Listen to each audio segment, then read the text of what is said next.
एक तू सच्चा, तेरा नाम सच्चा। अथर्ववेद के ऋषि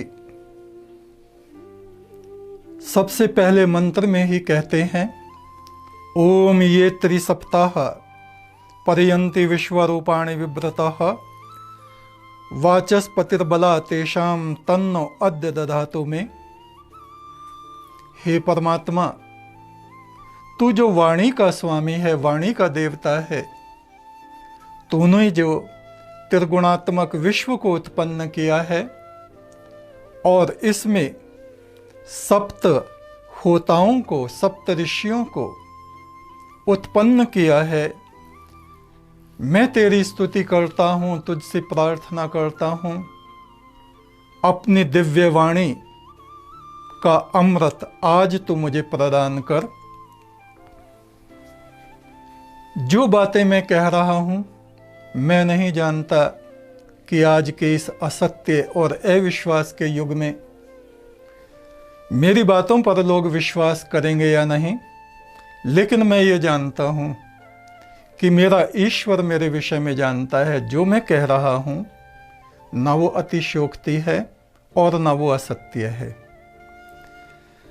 उन दिनों हम बिजनौर में थे और सूर्य ग्रहण पड़ने वाला था। उस सूर्य ग्रहण में वाणी के देवता परमात्मा की उपासना मुझको करनी थी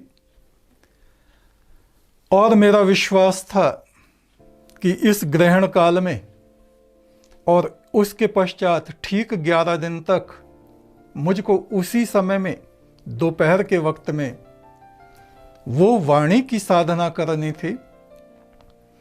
परमात्मा को वाणी का देवता मानते हुए उसकी उपासना मुझको करनी थी 11 दिन तक, और मैंने ऐसा किया और तब मुझको वाणी के देवता के दर्शन हुए। देवी सरस्वती के दर्शन भी उसी समय में मुझको हुए थे, जिन्होंने मुझको कहा था, लो पुत्र मेरी वीणा बजाओ, और मैंने उस वीणा को बजाया था। रविवार में अक्सर मुझे फुलसंदे आना पड़ता था, सत्संग होता था। उन्हीं दिनों सूक्ष्म रूप से, अदृश्य रूप से देवी सरस्वती ने अपनी एक सेविका मुझको वीणा सिखाने के लिए भेजी, जिनका नाम था देवी अरुणा। उन देवी अरुणा ने मुझको वीणा वादन की शिक्षा अदृश्य रूप में दी। मैंने उनको, मैंने कहा, माता जी मुझको तो कुछ आता नहीं है। बोले, कुछ नहीं, कोई बात नहीं, तुम बजाना शुरू करो और मैं तुम्हारे साथ हूँ, तुमको निर्देशन दे रही हूँ और तुम बजाने लगोगे।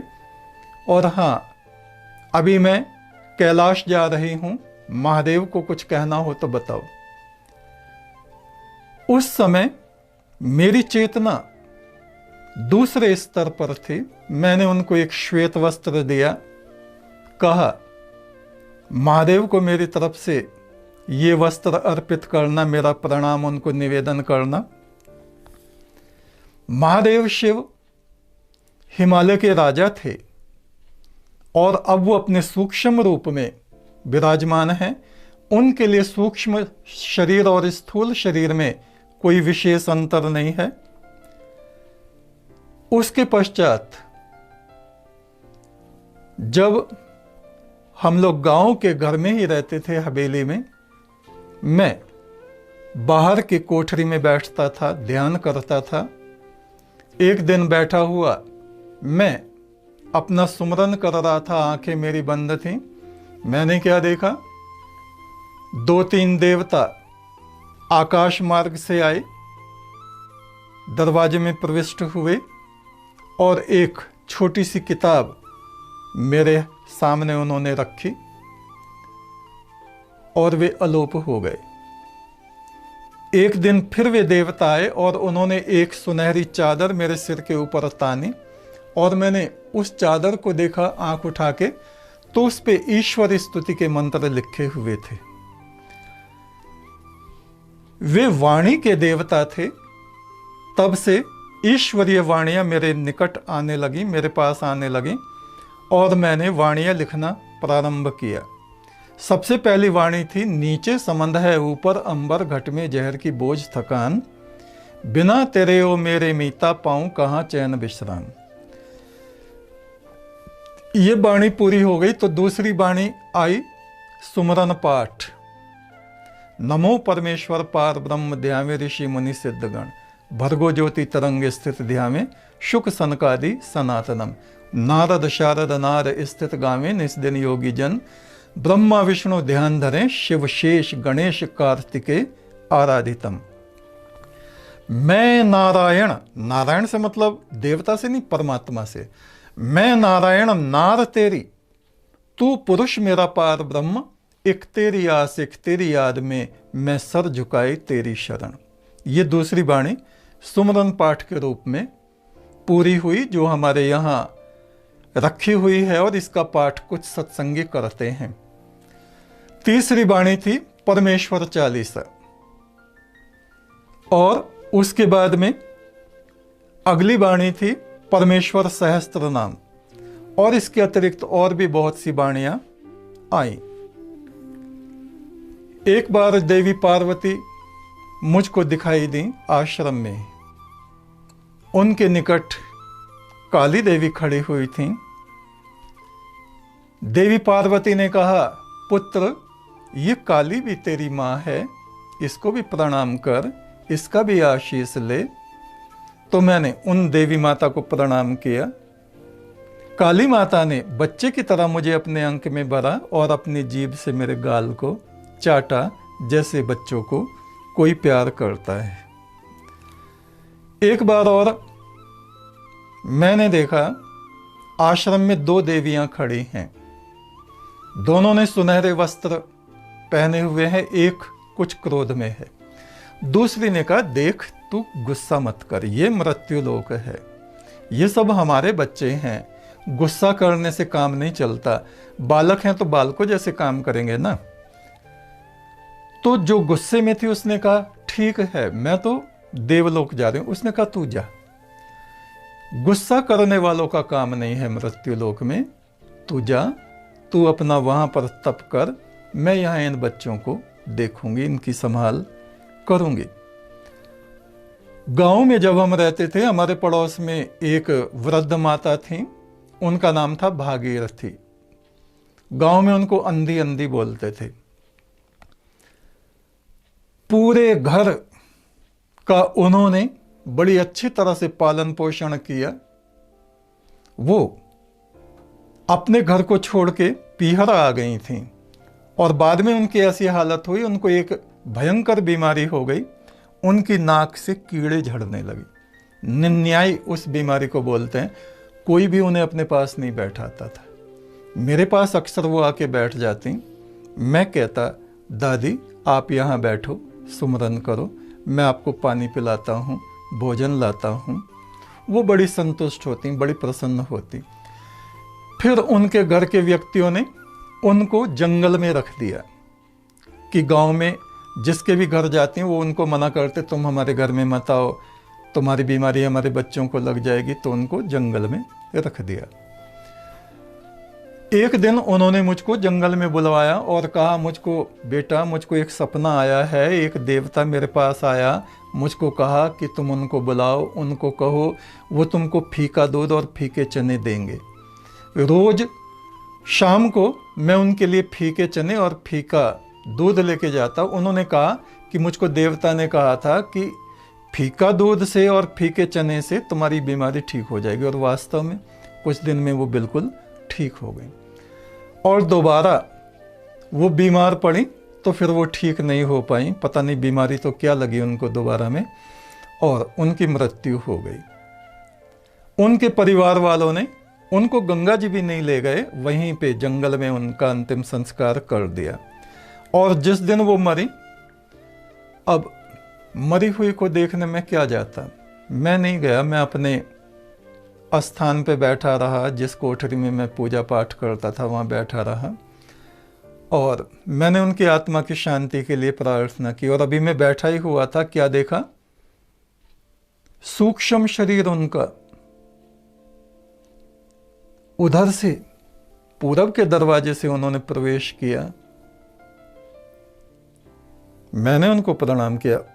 उन्होंने कहा, भैया मेरे देवता, मैं तुमसे मिलने आई हूं, अब मैं जा रही हूं। मैंने कहा, दादी जी प्रणाम, और वो चली गई। उसी कोठरी में धन के देवता 12 कलश सोने से भरे हुए लेके आए थे। मैंने उनको मना कर दिया था, वापस कर दिया था, आप इनको ले जाओ। एक घटना और सुनिए। हमारे यहाँ आश्रम में एक व्यक्ति आए, वो मुस्लिम संप्रदाय के थे, उनका नाम था दरवेश। उन्होंने कहा, मैं मक्के से आ रहा हूं और मक्के में मैंने एक ख्वाब देखा था। 40 वर्ष तक मैंने बगदाद में और मदीने में और मक्का में इबादतें की हैं। मूल रूप से मैं चौहान परिवार से हूं और मैं शंकराचार्यों के पास भी गया ईश्वर आराधना को जानने के लिए।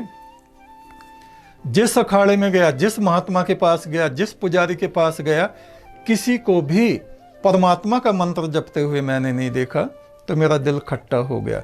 मुझको लगन थी कि मुझको परमात्मा की ही पूजा करनी है। तो मैं जाके भैया मुसलमानों में एक पीर से मुरीद हो गया और मैंने परमात्मा की आराधना अरबी के शब्दों में, वही फातिहा जैसे होता है, बिस्मिल्लाहिर्रहमानिर्रहीम मालिकी यौमिद्दीन इय्याका नअबुदु व इय्याका नस्तईन, ये फातिहा मैं पढ़ता रहा। और दूसरी भी चीज़ें हैं, कुल हुवल्लाहु अहद अल्लाहु समद लम यलिद वलम यूलद वलम यकुल लहु कुफुवन अहद, यानी परमात्मा की स्तुति करने से मतलब है, वो मैं अरबी में करता रहा।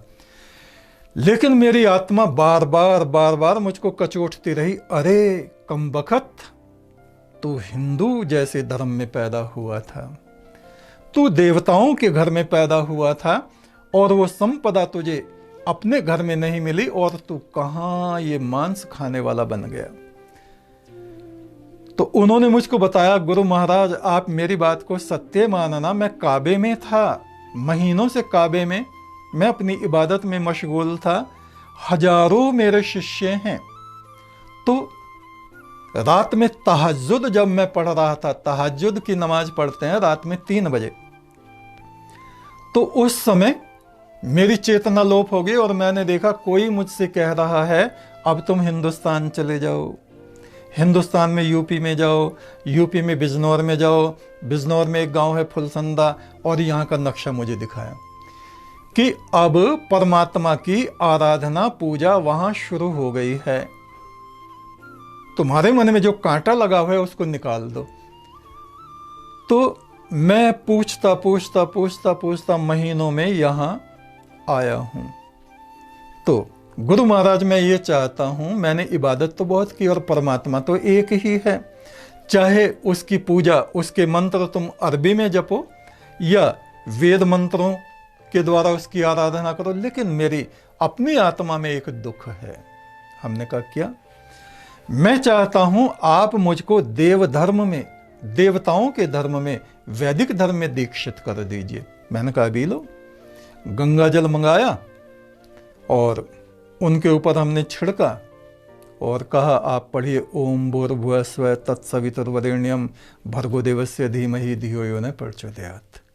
और आज से आप पुनः अपने देवताओं के घर में, हिंदू धर्म में वापस आ गए हैं, वैदिक धर्म में वापस आ गए हैं, और एक तू सच्चा, तेरा नाम सच्चा, ये परम ब्रह्म का मंत्र है जो परमात्मा के अंतरिक्ष से हमें प्राप्त हुआ था, इसको आप जपा करें। ठीक है? वो बिल्कुल शांत हो गए, उनकी आंखों में प्रसन्नता के, संतुष्टि के आंसू आ गए।